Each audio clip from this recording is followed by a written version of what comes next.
1 గంటకు వచ్చి వాసు వాసు అంటున్నారు మా ఇంటికాడ అని. ఏమైంది అన్నాడు. అర్జెంటుగా సంతకం పెట్టు అన్నాడు. వాసన్న ఏమన్నాడా? అయిపోయిందా అంతా అన్నాడు. అయితేనే కదయ్యా నేను మీ దగ్గరికి వచ్చేదా అన్నాడు. వాసన్న భయపడిపోయాడు.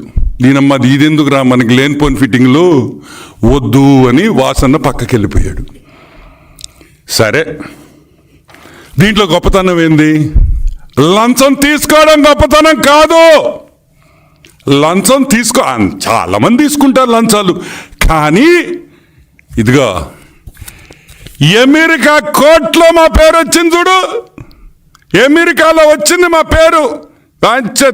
ఏందో మీరేదో అంటారు ఈ సిబిఐ కేసులు. ఇక్కడ Hyderabad nonsense. Hyderabad, New York, United states of America.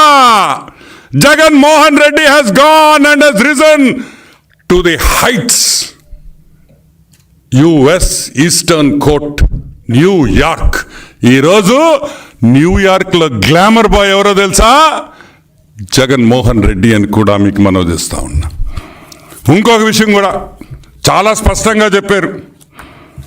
Jaganmohan Reddy ఎంత తెలివిగల్లోడో కూడా చెప్పారు ఈ డాక్యుమెంట్లో. అది నాకు ఇంకా గర్వంగా ఉంది.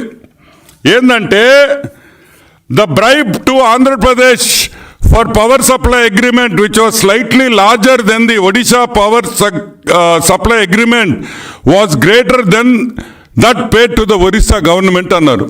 అంటే ఒరిస్సా గవర్నమెంట్ అమాయకులు, వాళ్ళకి ఏం తెలియదురా. వాళ్ళకి వాడు చూడు రావడం మా వాడు జగను వాళ్ళకన్నా 3 ఇంతలు తిన్నాడు రా అన్నాడు.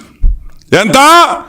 వాళ్ళకి ఇచ్చిన దానికన్నా 3 ఇంతలు తిన్నాడు రా. వాడు మామూలు కాదురా అని నేను చెప్పటంలా, federal bureau of investigation America చెప్తుంది. జగన్ అంత మగోడే లేడని. జగన్ అంత లంచాలు తీసుకునే దాంట్లో మగోడే లేదని చెప్తా ఉంది. సరే, అది పక్కన పెడతాం. ఈ మీటింగ్ అవ్వంగానే డబ్బు ఇస్తానో, డబ్బు ఇచ్చిన తర్వాత వేగంగా ఫైల్ పరిగిచ్చింది అని FBI వాళ్ళు చెప్తున్నారు. మనం చెప్పటంలా $200 మిలియన్ బ్రైబ్ సెట్ అయిందని రాశారు. ఎంత? 200 million. Andhra Pradesh bribe payment was approximately $2,000 million. This is as per the internal records of Adani. $200 million.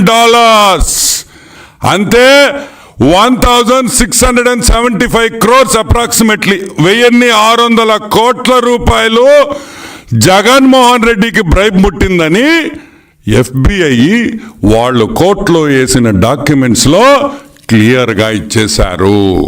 ఇది మేము ఈరోజు రిలీజ్ చేస్తున్నాం. తెలుగుదేశం పార్టీ సెంట్రల్ ఆఫీస్ నుంచి ఈ డాక్యుమెంట్ మీకు అందరికీ పంపిస్తున్నాం. చదవండి.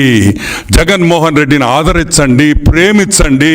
ఇటువంటి గజ దొంగ మన రాష్ట్రంలో ఉండడం మన అదృష్టం అని కూడా మీకు మనవి చేస్తా ఉండ. ఈ అమెరికాలో ఇంత పెద్ద స్కాండిల్ జరగడం, ఆ స్కాండిల్లో మన మాజీ ముఖ్యమంత్రి జగన్మోహన్ రెడ్డి ఉండడం గర్వించే విషయమా కాదా అని మీకు అందరినీ నేను మనవి చేస్తా ఉన్నా. మంచి పని చేసినా, దొంగ పని చేసినా న్యూస్లో ఉన్నాడు, సంపాదించిన వ్యక్తి జగన్మోహన్ రెడ్డి అని కూడా మీకు మనవి చేస్తా ఉన్నా. సరే, ఈ కమిషన్ రిపోర్ట్ పక్కన పెడదాం. ఒక తెల్లగడ్డ పైన ఉన్నాడు. ఆయన రెడ్ అని పెట్టుకోడు. ఎవరా చెప్పండి? ఎంత గడ్డం పెట్టుకుంటాడు, తెల్లగడ్డం. అంతా చూస్తే మహా ఋషిలాగుంటాడు. ఆయన చూడంగానే మనకి కొంచెం వైబ్రేషన్ వచ్చేస్తుంది. అంటే అంత భక్తితో ఉంటాడు ఆ క్యాండిడేట్ మా రెడ్డి గారు. కానీ రెడ్డి అని చెప్పుకోడు అతను, సిగ్గులే కొంచెం. అబ్దుల్ కలాం రెడ్డి 2019లో జూలైలో ప్రెస్ మీట్ పెట్టాడు. ఎవరెవరు ఉన్నారు ఆ ప్రెస్ మీట్లో? అబ్దుల్ కలాం రెడ్డి,